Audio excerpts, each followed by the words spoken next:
Es esmu Natālija. Nepilnu mēnesi atpakaļ esmu pievienojusies Rīgas satiksmes komandai. Izgāju apmācības un jau stažējos jau.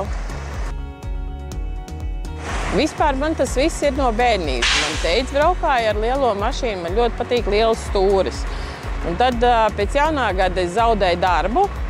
Un vīrs internetā ieraudzīja sludinājumu, ka no B kategorijas var iet uz autobusu.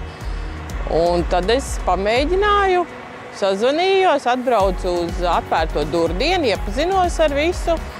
Man visi vadītāji, kas darbinieki bija ar smaidu, es ar smaidīju un tā es piekritu.